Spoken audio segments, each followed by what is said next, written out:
Barbershop Talk. Donovan Bailey here. We have the man, Andre Crockett, and all of his greatness here today. And then we have our officers here with us today to join our show. So tune in. Make sure you thank these brothers for what they do. And we'll get in with them today. We have Officer Gene Valerie here from Investigations and Officer James Bradley on the Canine unit. Sergeant John Mistral and Officer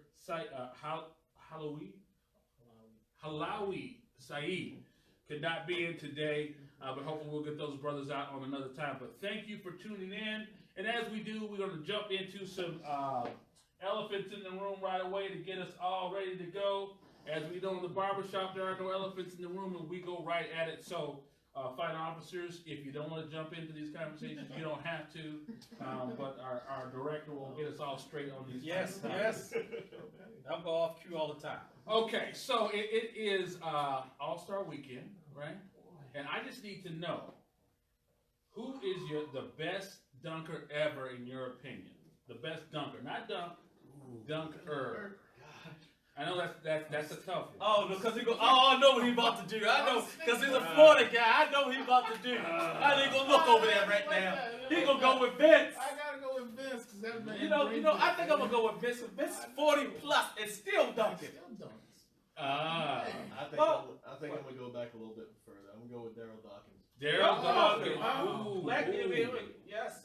Oh, nice. That's the boy. He break before Shaq even break the backboard. Yeah. He was breaking backboard. He was just a dominant force and good players. That's a tough one for me because I grade a good dunker on if they dunk on people. Okay. Right? Obviously the dunk contest is awesome or can be awesome, but that's how I grade. So if I had to, and I got to mention 4: Barkley, Charles Barkley, Sean Kemp at 3.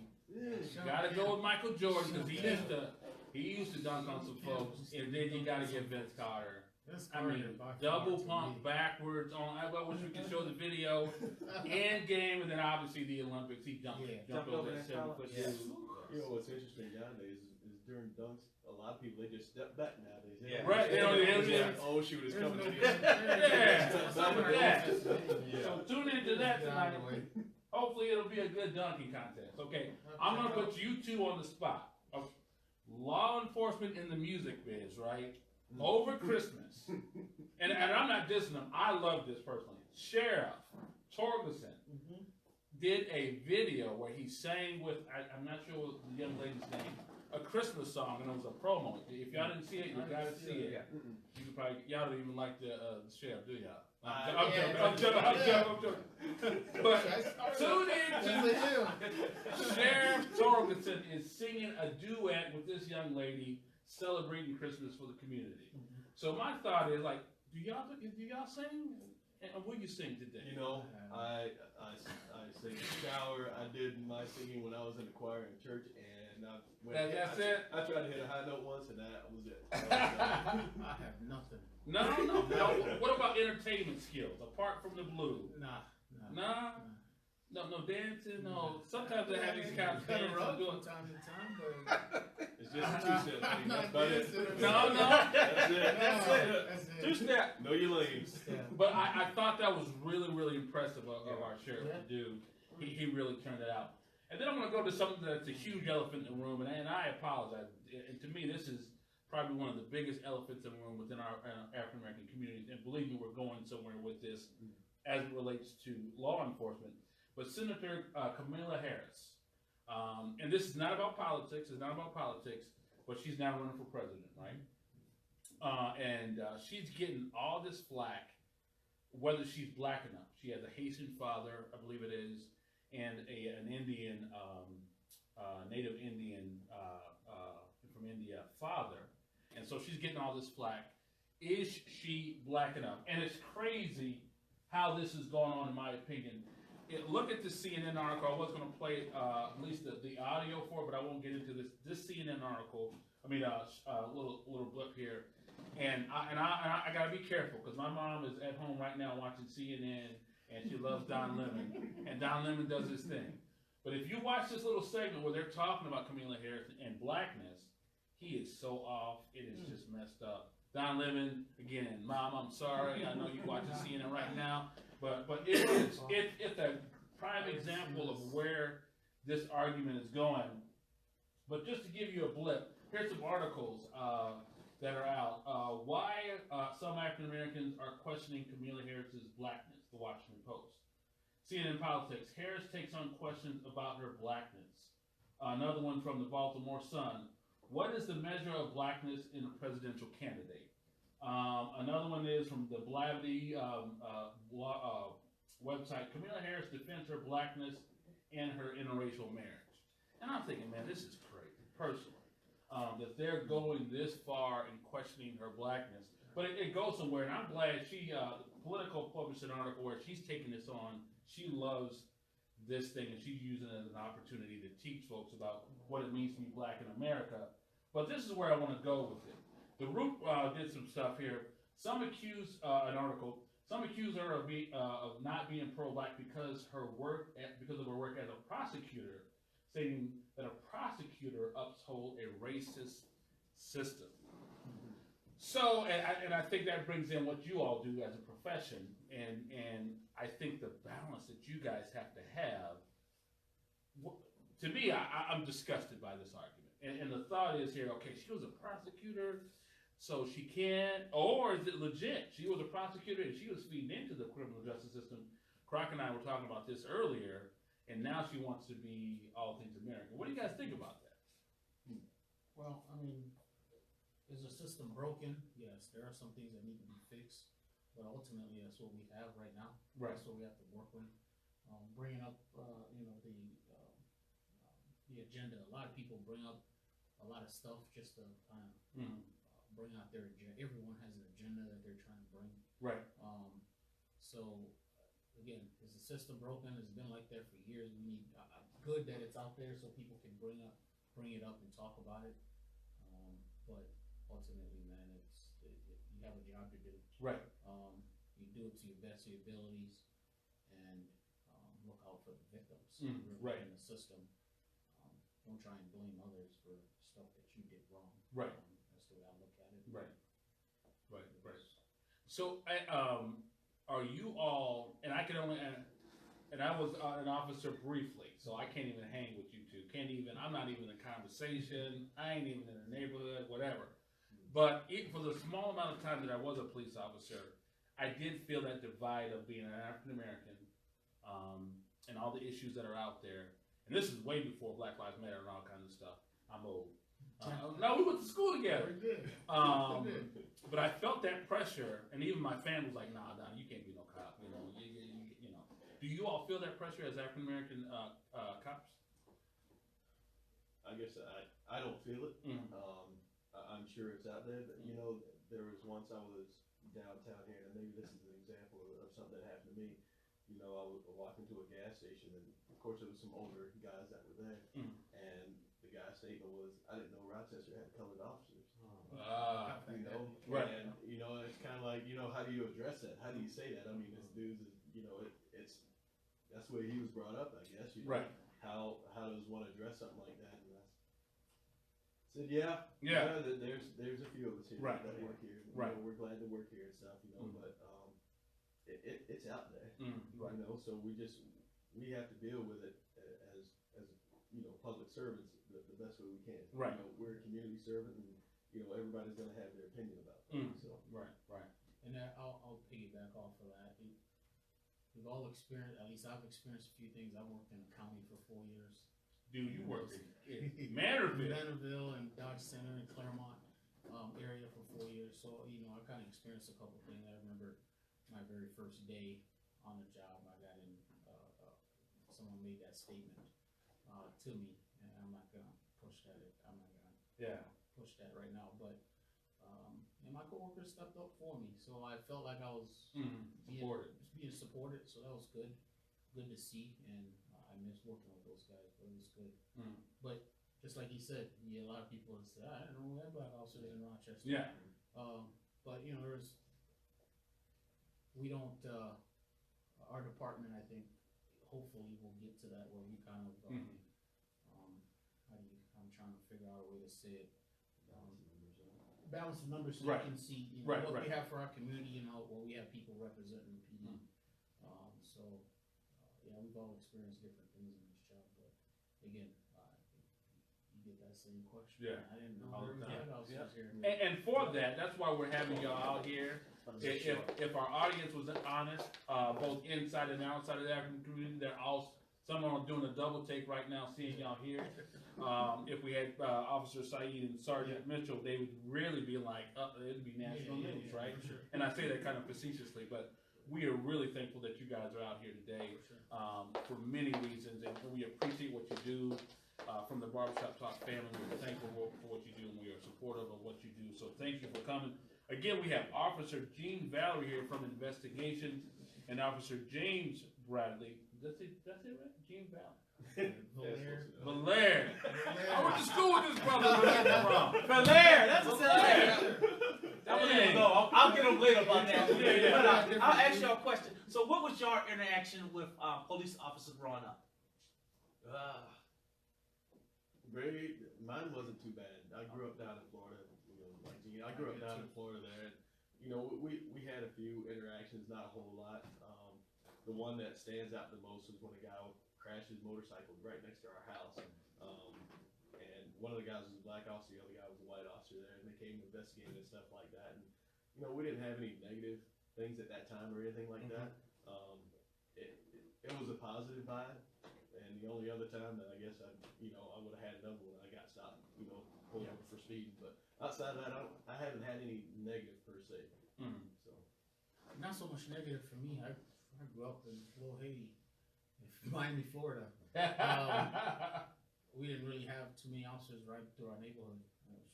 We had shootings, things like that, and we'll get what we used to call them the jump out boys. They'll come out, jump out of the cars, and take names and go.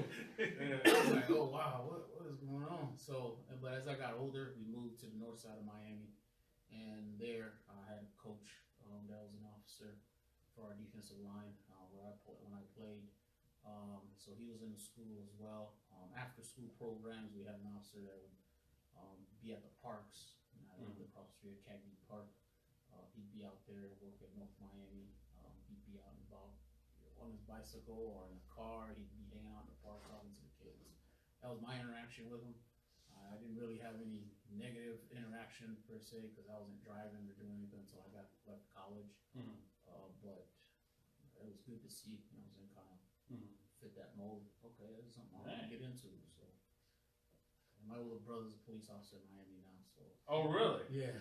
After you? No, before me. Okay. Before me. Okay. Right before I left home to go to college, he went into the academy for Miami Dade. So. Nice. That's a big time office. And as I was saying, Officer Bradley here from the Canine unit. That is huge. And so I want to get into some stereotypes here of myself. So I'm putting myself out there. My family, when I was married, we had a young dog, whatever, but I was foreign to it. So it's awesome from a standpoint of identity, because we talk about it all the time, particularly as African Americans, our identity is sometimes screwed up, and I think that screws up some of our actions. But man, to have an African American canine officer, not that it's huge, but it is huge in the sense of some stereotypes. Elephant in the room, I just went there. But we're thankful for what you do. How long have you been a canine officer? Since 2008 now. So, wow, so you know how to do this. 10, 11 years, so yeah. It's been a good profession. When I worked down in Florida, I was on the SWAT team and was an investigator for a short period of time. But that was fun. But it's a totally different ballgame to have a dog that you can work with. Oh yeah. Because it kind of breaks that stereotype. Oh yeah, it does. You kind of say, well, if he can do it, then why can't I do it? Right, and that's I awesome. should be able to approach a dog or have a dog. Right. So our dogs are strictly tools, and that's exactly what we use them for. So do you train the dog, or does the dog come pre-packaged, ready to go? When we first get the dog, Ready. Roll is ready. When we get the dog, the only thing it's a green dog. The only thing when I say green, there's nothing there. The only thing he can do is bite a sleeve, and that's it. We train the dogs in house. We train the dogs to do all the things that they need to do to be certified for the United States Police Canine Association. We have to do that certification every year, whether it's the patrol work certification or narcotics detection or explosive detection dogs. Oh, nice, right. So both from Miami, Yes, sir. from South Beach, as it is, or whatever. Close. Close? Okay, see now, see, Yeah. this Midwest boy getting it wrong. So, but did you, Rochester, did you read on it that they changing, from Canine dog some places to, I can't figure out what kind of dog it was, but less friendlier because of. Really? Yeah, because how they see canine dogs and stuff, kids and stuff, people are scared of. Yeah. I can't remember, I mean, I'll No, I hadn't heard that one. I had to probably give it to y'all the information, but yeah, some places are starting to. I I think it was at the airport. I think at the airport or somewhere like that. I'm doing that in public areas. Yep, they're using less threatening dogs. Yes. They're using like labs. They're using more of those. They're using like collies and the dogs that are more approachable. Yeah. So Right. so people don't go Yeah, like right, that. yeah. So Yeah. So what part of Florida are you from? right in the middle, Polk County. Polk County. Okay, I'm getting my geographic. So Orlando, Polk County. Okay. Orange County. Polk Okay. County's right in the center there. Oh, cool. So and you got a little bit of a southern accent. A little bit. It Mine might comes be. out a little bit when I go back home, but And now I still lost come out. it. I've been here 23 years. Myself, South Carolina. You know what I'm talking about? It comes back when you go back home, though. I Or when don't you know. come. It's just the same. It's just the same, Donnie. I talk like this no matter what. I just I had the highest level of speech. You know, I had everything. I just can't get rid of it. Yeah. I can't get rid of it. I'm the only one. My brother don't got the the East Coast accent and everything like that. And it's like, where you from? He still got that South Carolina. I hardly been there. You know, I couldn't do it. I couldn't do it with those guys. Their fun was climbing the trees. Climbing trees and throwing rocks. I'm for the city. Climbing trees, throwing rocks. No shirt on. Y'all play like that, energy. No shirt on, no shoes. That's why you put the rules for y'all. So you gotta come in this gas station, come in there with shoes and shirts. They specifically put those on the doors now. On the doors. No It's not- service. right? Shoes and shirt. For y'all from down Florida, y'all guys, that's why, because y'all guys down Florida do that. Yeah. I remember those stores, man. Right. That was good old days ago, man. Good. You go and buy something quick, run around the Running your neighborhood on bike. bicycle. Yeah, right. Yeah. So what got y'all in law enforcement? Was it a sense of purpose? You love the profession, or you just needed a good job? A sense of purpose, man. I mean, I grew up in a small home and a lot of family. You know what I'm saying? Right. So for me, and truthfully, I didn't know my older brother was going into law enforcement until I was leaving for school. Mhm. And I wanted to play football, so I'm like, I'm gonna go to junior college and get things started. And I had some other opportunities, but I saw my dad was in the military, and that sense of service. Mhm. That's what always drew me. And again, when I was younger, I see police running around doing different kind of things, and then having that interaction with the gentleman that used to ride his bike as a police officer in North Miami kind of drew me to that. So getting that sense of purpose, man, that was really the biggest thing that drew me. The service field, really. How about you, Officer Brown? For me, it was kind of the same thing. I had a friend of mine that was involved in it, and I was bagging groceries at the time. He said, "Why don't you come do a ride along with me?" So I went and did a ride along, and I was just hooked. Yeah. I mean, it was just it was the act of just helping other people. That was more for me, and that's kind of the way I am in general. And then my cousins down in Miami, one was an assistant chief down there. The other one worked for the Bureau of Prisons, and the other one, I got one that's left is still working down there. He's working in the jail down in Broward County. So, we all kind of got into it right about the same time. So for me, it was just helping others. Don't get me wrong, there's some thrill-seeking adventures in it as well too. But the fact that you get to help somebody, Right. and, even at their worst times, you get to bring them out of it, or at least be a part of bringing them out of it. So You all love the adrenaline of the whole. I mean, yeah. And you guys are senior officers. Yeah, I mean, you get that. I mean, as a young officer, that kind of that's the thing. You want to get there and want to get into it right away. Right.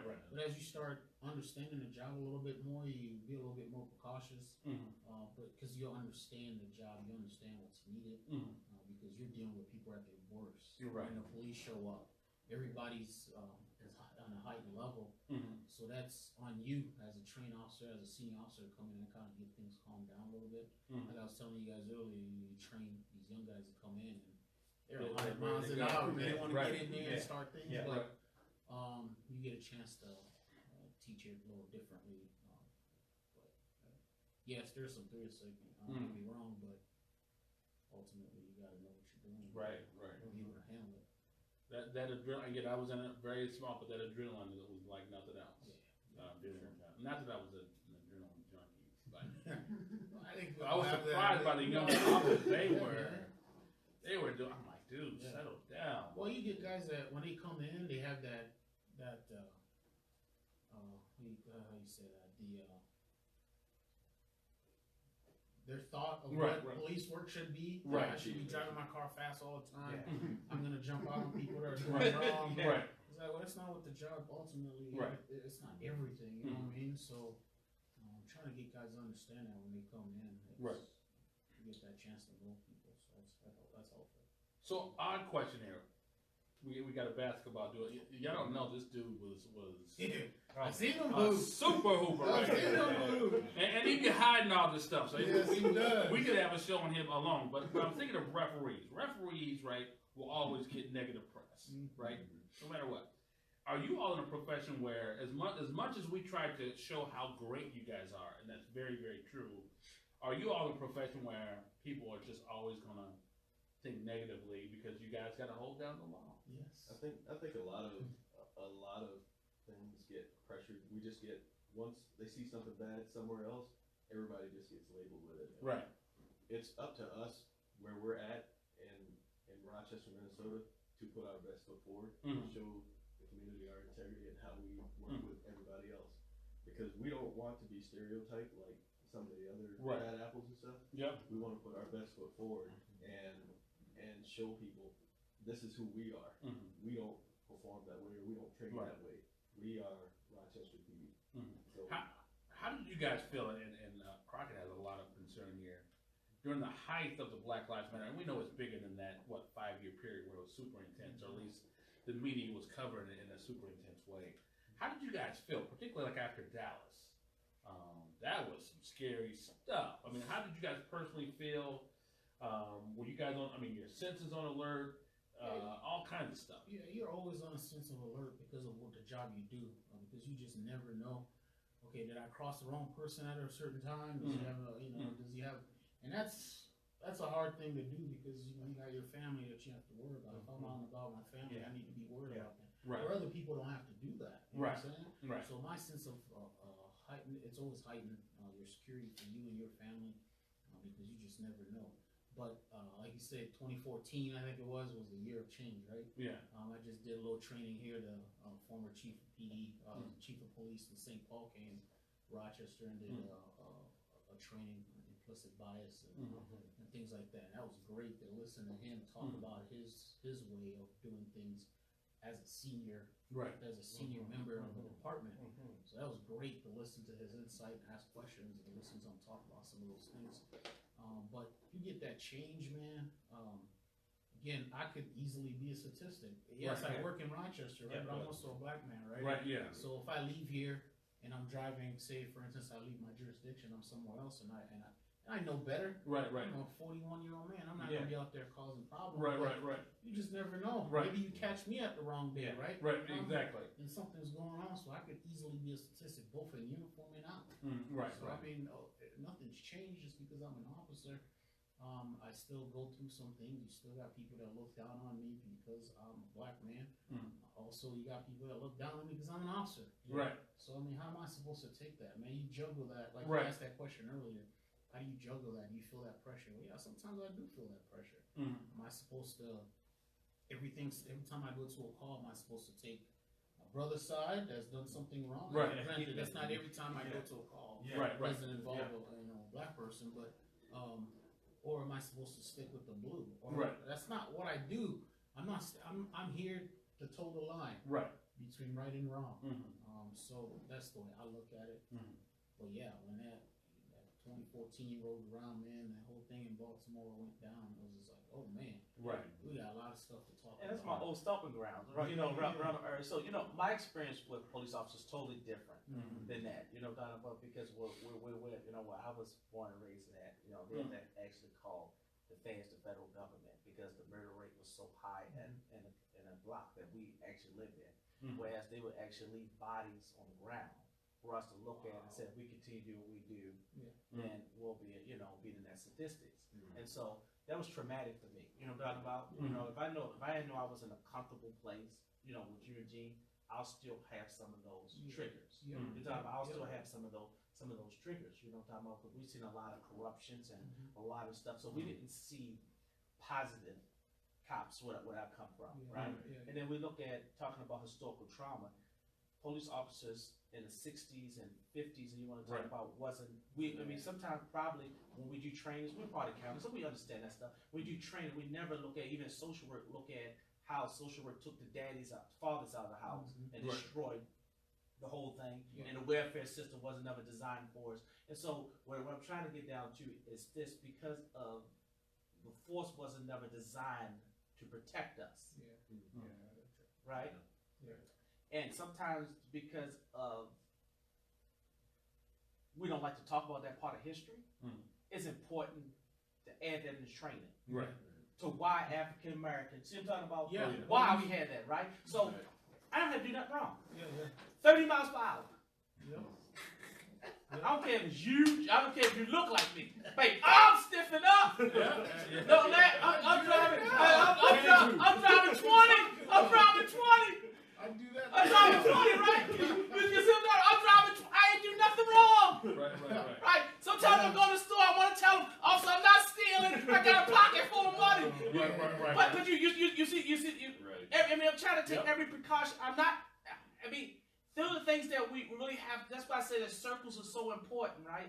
The healer circle is so important, not only for the gentlemen that I want to bring in, but also for myself, right?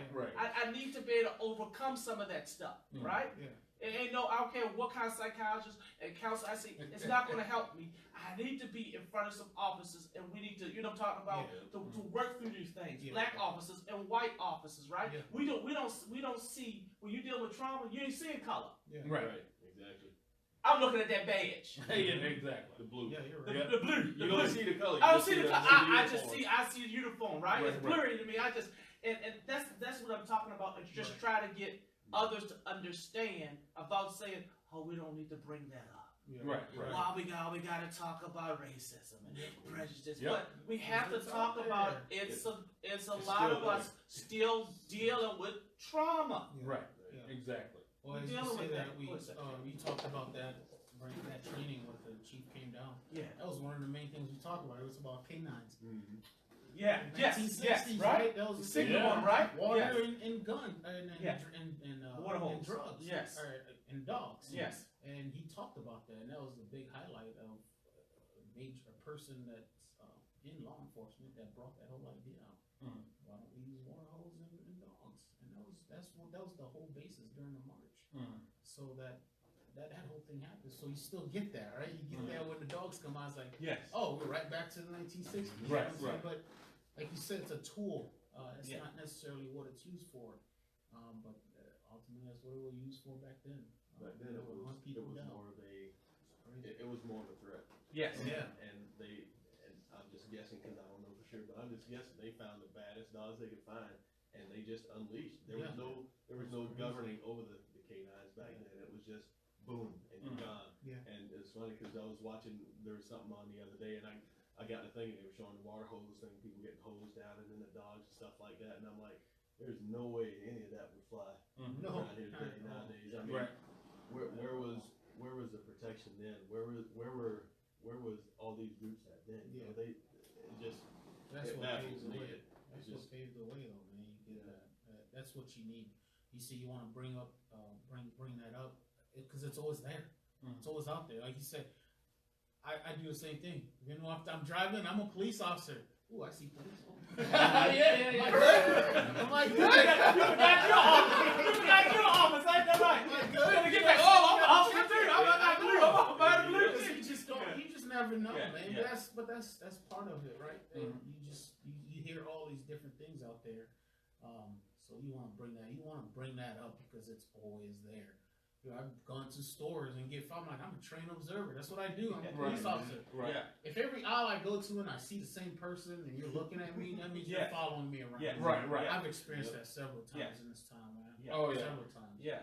And again, I don't walk around in my uniform all day. I'm just a normal dad going to do shopping or going Right. to do something. Hey, I'm not stealing here. I mean, don't follow me like that. You know what I'm Right. saying? I've experienced that, man. And that's unfortunate. You know what I mean? If you don't know me outside of here, outside of my uniform, if you recognize me, great. But if I'm outside of my uniform, you're not gonna know who I am. So, every single one of us, I guarantee you, have experienced some form of racism along the way. But those things is, you know, it's really important. You know, that's why we say that community dialogue and them getting to know you all and saying that, you know what, nobody wake up saying I want to kill somebody this morning, a cop. Mm-hmm. No one do that, right? Y'all got this profession because y'all sacrificing y'all lives.